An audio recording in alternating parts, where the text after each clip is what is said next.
টঙ্গীর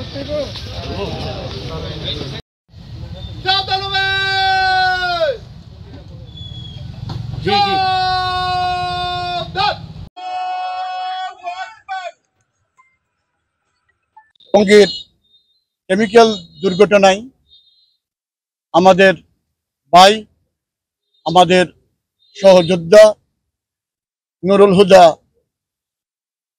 দুর্ঘটনায় পতিত হয়। মাননীয় মহাপরিচালক মহোদয়ের অত্যন্ত আন্তরিকতায় সিঙ্গাপুর থেকে ডাক্তার নিয়ে এসে তাদেরকে চিকিৎসা প্রদান করা হয়।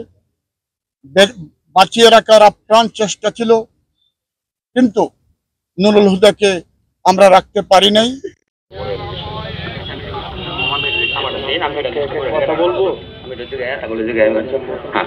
আমার একটা সন্তান রয়েছে, আর মতো কেউ নেই, শ্বশুরেও না, শাশুড়েও না, কেউ শ্বশুরও আমার সন্তানের লেখাপড়ার খরচ আমি করে কি করাবো আমি বুঝতেছি। আমার স্বামীর চাকরি দেয়, আমার সংসার তো রাস্তাঘাটে অ্যাক্সিডেন্ট হয়ে মরছে না, সে তো মারা গেছে তাদের সরকারি কাজে গিয়া হাইরিয়া তারা আমার আজকে ছেলে ছাড়া।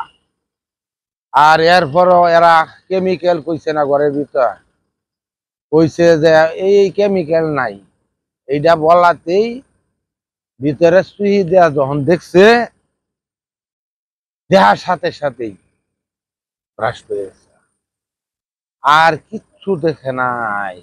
বাবা যে পড়ে গেছে উড়িয়া, তখন কাপড় পুড়িয়া যখন মাংস গিয়া লাগছে, তখনই তার চেতন হয়ে আছে, উড়িয়া রাস্তার মধ্যে ফাল মারিয়া পড়িয়া গেছে।